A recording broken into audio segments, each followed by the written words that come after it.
The treehouse stories are tales from near and far, from the country to the towns. Let's all gather round, of mice and dragon tales, to shipwrecks and big whales, in the mountains and the seas. For you and me, we'll laugh and dance and sing, with princes, queens, and kings. The treehouse stories are from near and far.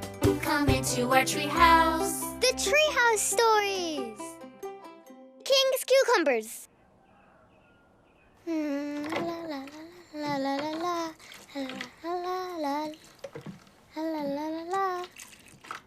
Hey! What's the matter? My radishes. Some are gone. Don't look at me like that. I didn't do anything.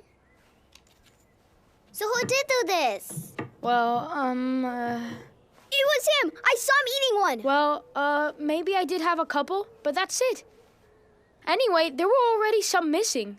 Aw, you fibber. Yeah, it's true. You didn't have permission. They're not yours. Oh, come on. It's not so bad. They're just radishes, you know? Oh, dear. But you haven't heard the story of the king's cucumbers. What is that?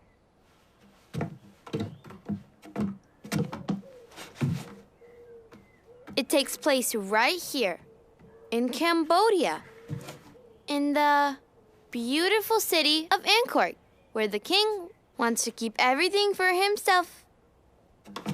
So someone stole his cucumbers? Something like that. You'll see. Are you coming for the story, or are you going to stay stuck over there?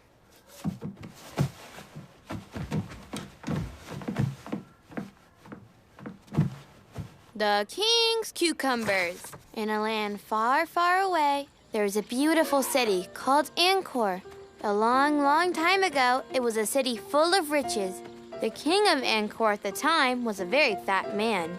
Every day, he would send his servants out across the lands, telling them to bring him back the most succulent meats, freshest vegetables, and the sweetest, most delicious cakes. He would get mad if he didn't get offered a different dish every day. Trasak works as a gardener in the royal palace. The king never paid him any mind because Trasak tends flowers, and the king doesn't eat flowers. Trasak's flowers are the most beautiful and most perfumed of the region. Their wonderful scent reaches all the way up to Indra's window, the king's daughter. One morning, Indra wakes up very early while everyone else is still sleeping. On tippy toes, she goes downstairs. Trasak is very surprised to see the princess. He takes her for a tour of the flower garden. Ooh la la, I think they're gonna kiss and everything. Be quiet. Trasak holds the princess close and says, "I will show you something that you've never seen before." He lifts up a leaf to show off the green, shiny vegetable. It's a new cucumber variety. I created it, and I would like you to be the first to taste it. He slices off a lovely piece, which he holds out for Indra. It's delicious, exclaims Indra. I've never tasted anything so good before. Trasak, you're an amazing gardener. Suddenly, they hear a loud voice entering the garden. My daughter with a gardener? Unheard of. Guards, take this scoundrel away. Why does he want him arrested? He hasn't done anything bad. Because in those days, a gardener couldn't be seen with a princess in public. Exactly right. But Trasak isn't just any ordinary gardener. You'll see what I mean. Trasak is condemned to death and awaits his execution. Oh, no! Stop it, cried Indra. It's not his fault. Leave him alone. She throws herself at her father's feet and offers him a cucumber. Taste it, then you can judge whether to have the gardener executed. The king brings the cucumber to his mouth. It's crunchy and soft at the same time. Like your radishes. How would I know? I haven't even tasted them yet. Free the gardener and bring him directly to me.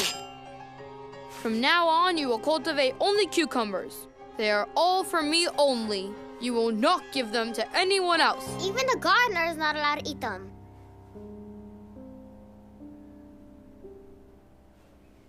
From that day on, the entire garden is planted with cucumbers. Throughout the realm, everyone is talking about the marvelous cucumbers. But one day, the inevitable happens. Thieves came and stole from the gardens. Well, that would teach him not to share. When the king realizes he was missing one cucumber, then two, then three, his tantrum is terrifying. He calls Trasek and tells him, "You're responsible! Kill the thieves!" Kill them? Over a cucumber? That's a bit much, don't you think?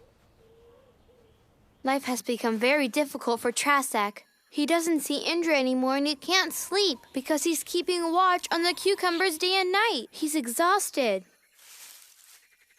A noise wakes him up in the middle of the night. A shadow appears, but he is so tired, all he can do is throw his spear towards the thief to frighten him. Ugh!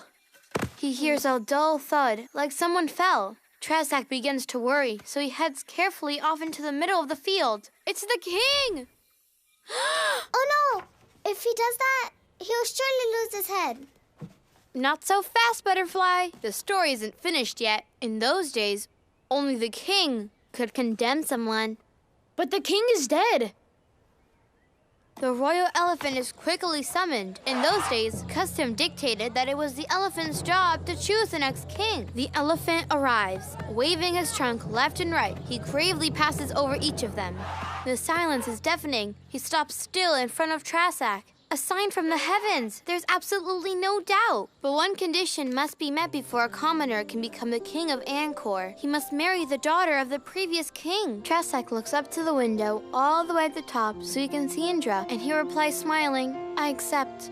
And so, this is how a gardener became king of Angkor.